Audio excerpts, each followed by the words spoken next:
Your brain is the most powerful weapon in the world. Once you put away your phones and your computers and all that we have nowadays, this is great. We're up to date, but your brain is the only thing you have. When you're going through depression, when you're going through hard times, you're going through death, real life, you can't Google that, man.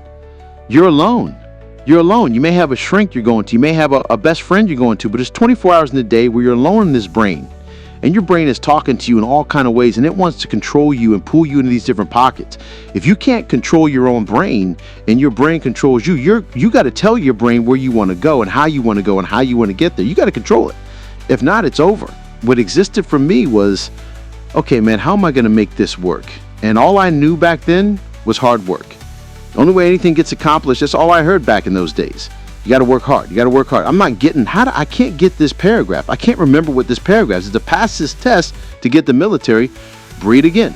I'm still not getting it. Read it again. I'm still not getting it. Write it out.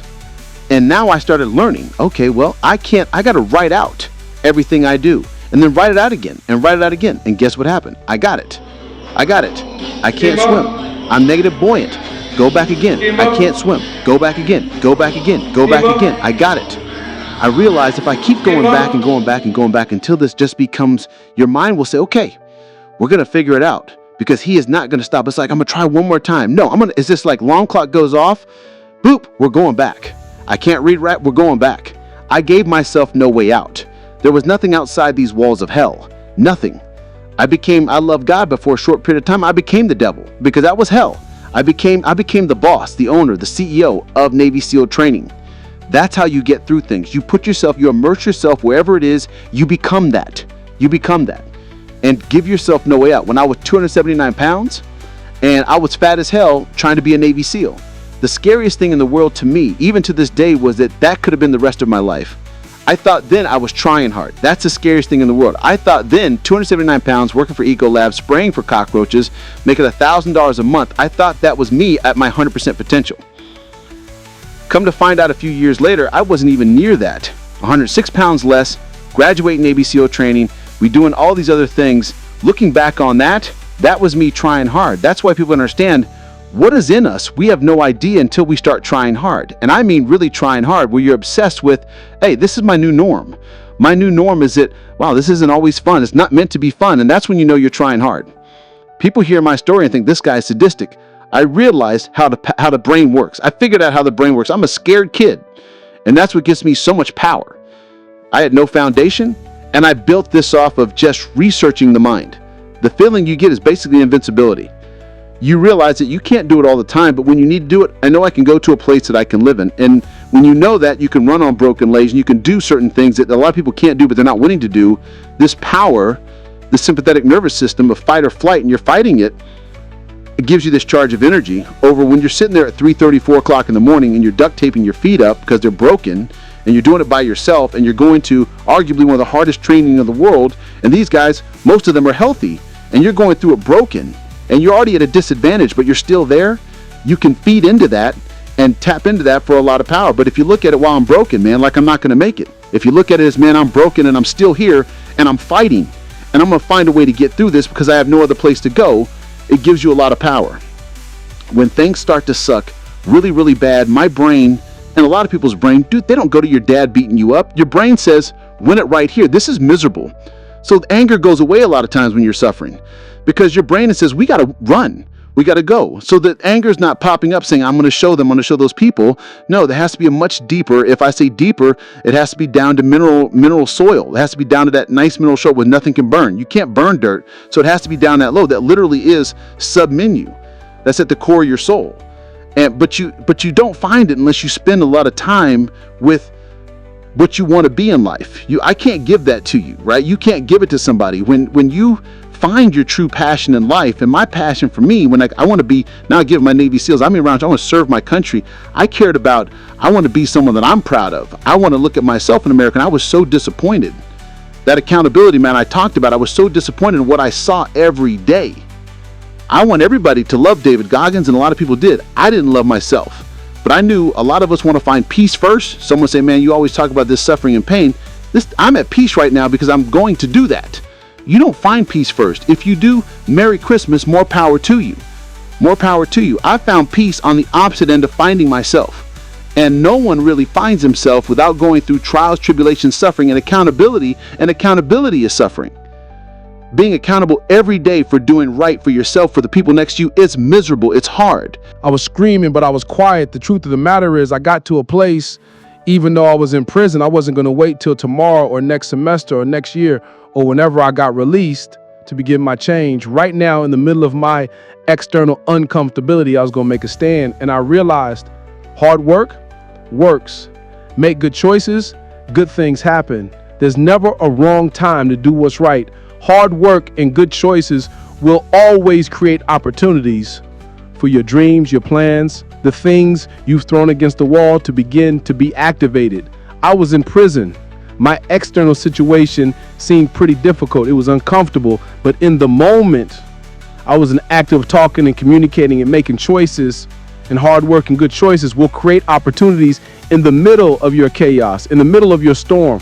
For me, I didn't serve 15 years because I was still being incarcerated until 2024. I've actually been released and been walking and living life and doing this since 2013. See, I got released 11 and a half years early. What happened is I found the courage in the middle of an uncomfortable situation in a storm that seemed hopeless, to be honest, to not be afraid to face the thing that I was the most afraid of, which was me. Because I promise you, transparency and accountability, using the people around you, but then also realizing that we've got skin in the game, which is called action, which is called choices, and doing our best to the next right thing and treat people the way that we want to be treated. Doors and opportunities will always open in the middle of your storm. And I care what you have to say, and I care what your experiences have been, and I care about your journey. Don't lose the ability to know that you are a critical thinker. You have the ability to process, to think, to rationalize, to hear data, and to make conclusions. It's inside of you. Don't settle for anything less than real and authentic. You want to go somewhere you've never gone? You got to do something you've never done. You got to say something you never said. You got to go to a place in you that you've never even been. You're not sentenced to this life this way. You chose it. I feel like on this side of covert, like I've tried to even hit a different gear, because one thing that I've realized over the last several years of my life, things that I take for granted can be taken from me. And so now any moment that I get a chance just to kind of lecture or to communicate or to challenge somebody to maybe do what I long for people to do, for me to do, not even you, but for me to even be, and that's to live a life where I wake up and I look in the mirror and I am determined to confront myself. I'm determined to have conflict resolution inside of myself. When I'm open and I'm honest with my behaviors and how I'm operating and what I'm doing with my time and my energy and my focus. See, let me share something with you. The easiest thing I've ever done was to earn $1 million. The most difficult thing I've ever done was to believe it could happen to me. We all want to do something. We all want to be somebody. We all want to go somewhere. If these things are going to happen, we've got to stop habitually gravitating to excuse. You got a destiny to fulfill. You got a purpose to walk into. You got a test to pass. You got dots to connect, rooms to walk in, stages to stand on, and tables to sit down at, that you got to put a new mind in you. You got to get out of your mind. You got to begin to restructure your thinking. I'm ready to do this for my family. I'm ready to do this for my mother. I'm ready to win for my father. I'm ready to make history and ready to do something that nobody ever thought I could do. And we mistake the fact that we're supposed to be comfortable 24/7. Well, let me tell you something. Comfortable is equivalent to complacent.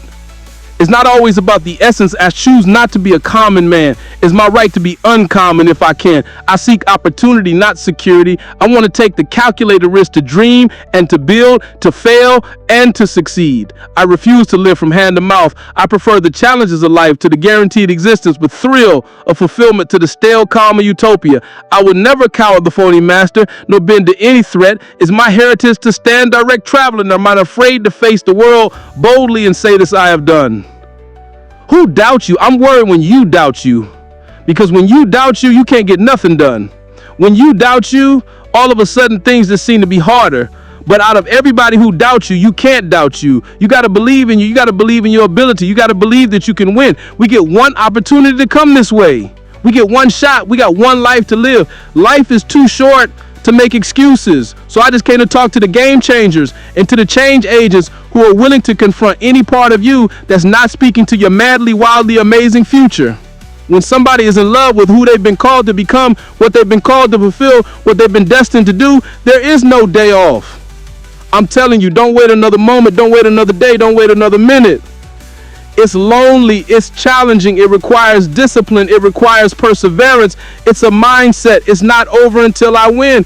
People that make excuses are not connected to their destination. They don't have an end game. They don't have a goal. You have allowed yourself to become a weakling, cover under the blanket of excuse. But I'm just wondering if there's anybody here that has a dream. I am ready. Come on. Come on. I am ready. Come on. Let me hear you. I am ready. One more time. I am ready. Consider this your wake-up call. What most people fail to realize is that pain is inevitable and it is unavoidable. There is no path in life without pain. Whatever it is that you're going after, whoever it is that you've been destined to become, you cannot have it, you will not become it without pain. You will face challenges and difficulties and giants, regardless if you are single, if you are married, if you are a stay-at-home mom, a stay-at-home father, if you're an entrepreneur, if you're working a 9-to-5, if you're an educator, if you're an athlete, if you're a musician, a singer, a producer. It doesn't matter who you are or what you are doing, pain is inevitable. If I'm gonna hurt like this, if I'm gonna bleed like this, if I'm gonna cry like this, let me cry because I'm in the best shape of my life. Let me cry because I'm conditioned to weather the uphill war. Let me cry because I'm building my relationship, I'm building my business, I'm building my legacy. Let me cry because it hurt, but there is a reward on the other end of my pain. Let me cry tears because I passed the test, because I gave it everything I had. Choose your heart. Everything in life comes with hardship. Make a decision. At some juncture, you will encounter pain. And the moment that you get acquainted with pain, you get acquainted with hardship. You realize that no matter what you do, no matter how much you study, no matter how much you plan, you will not be able to avoid a measure of pain. I don't care what it is, losing weight. I don't care what it is, a new eating paradigm, a new relationship paradigm, new thoughts, new behaviors. It doesn't matter what you're after, what you're looking to become. If you don't go to the gym, it's going to hurt you. If you go to the gym, it's going to hurt you. Your muscles are going to tear. But on the other side of that pain, there is a reward. There isn't any regrets. You won't regret taking care of your body. On the other side of making those healthy decisions, there is a reward. Discipline. It's the reward of longevity. It's the reward of influence. It's the reward of power. Do you want results? Do you want a reward, or do you want regrets? The decision is yours. We are just so existentially in crisis all the time. And I just wonder if this life wasn't meant to be full of love and joy and happiness. I just think we're getting it a little bit wrong. So life is harm. None of us get out of here unscathed. It is harm. I'm not a Pollyanna minimalist on the things that cause us suffering.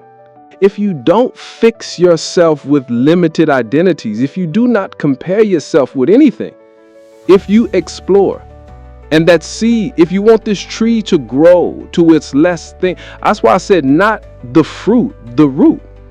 If you count the fruits, maybe that tree is bearing more fruit than this one. That's not the point. You nurture the root, the fullest possible nurture. If you give to the root what it has to become, it'll become. A blade of grass cannot become a tree, but is it not wonderful? So I think success is a funny thing, which is we all seem to pursue it, but we don't know how to measure it or actually how to define it. So how do you pursue something that you can't measure? I think we must all stop measuring promotions, salaries, and these things, but rather measure the momentum of your career. Does my career have momentum? Can I see it moving in the right direction? Can I see it gathering moss? Can I see that it's becoming easier for me to keep the momentum? It's becoming easier for me to grow the size of this thing. It's requiring less effort. That's the thing we need to measure. That's the thing that we need to be cognizant of, which is the momentum of our careers, not just the markers that we think define our success. We snap, we react at the drop of a hat just because we're out of balance. People who have a balanced life know how to handle pressure. People whose lives are not balanced sink under pressure. I know from living that if you quit whatever you're trying to accomplish, if you quit, whatever you were trying to accomplish can never happen. There's not even a remote possibility. If you quit, there is no chance of it popping back up again, coming back later. Quitting is guaranteed failure. Only those that can see the invisible can do the impossible.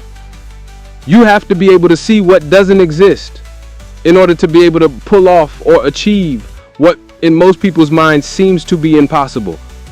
Only those that can see the invisible, being able to see what's not there. What is your vision? What is your idea? What was that God-sent dream?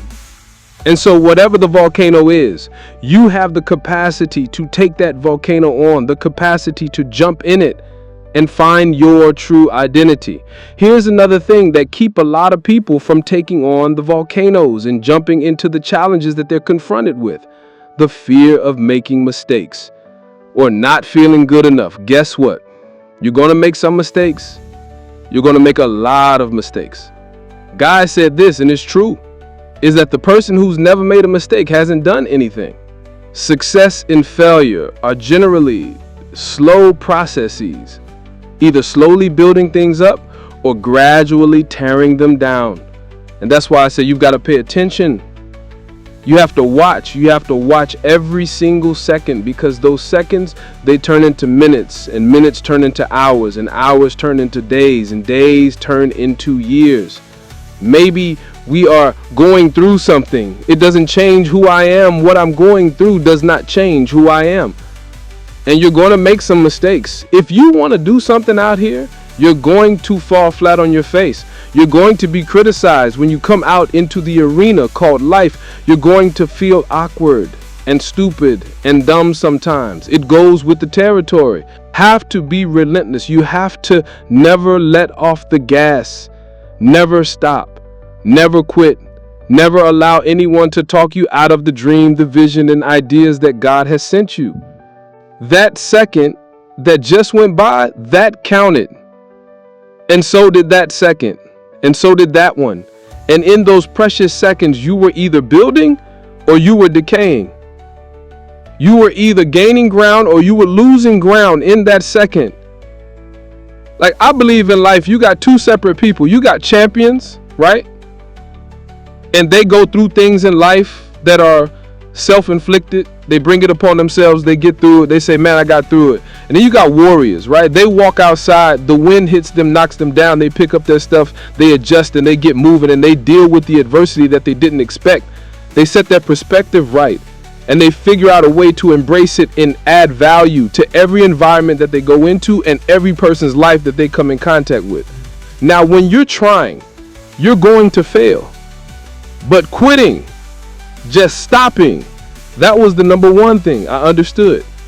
And then number two, you have to make sure that your dreams, your aspirations and goals are so big that not accomplishing them is not an option. God didn't bring you in this world to be average. God didn't bring you in this world to wake up and die one day and just be another person that lived and died and didn't do anything significant in this world. Let me say something. It's very important that you listen to this. Most of you, you're so consumed with everything that's going on in the world. This is the reason you haven't figured out your own life yet. You can never shine trying to sit on someone else's sun. You can never figure out who you are if you're consumed in everything that everybody else is and what they're doing and the moves that they're making. When you are struggling with what to do, who you are, what's your next move, you are in an identity crisis. You are struggling with just who you are. See, you have not discovered who you are in order to move you forward every single day. So you want to get better. You want to self-improve. Stop looking for a shortcut and go find your alarm clock and find your discipline and find your guts and your passion and your drive and find your will. And then you will find your freedom. So a lot of people, if you've never made any major blunders, made some major mistakes, taken some serious risks, you haven't started living yet. You don't call that living, not rocking the boat, going through life quietly, tiptoeing, safely.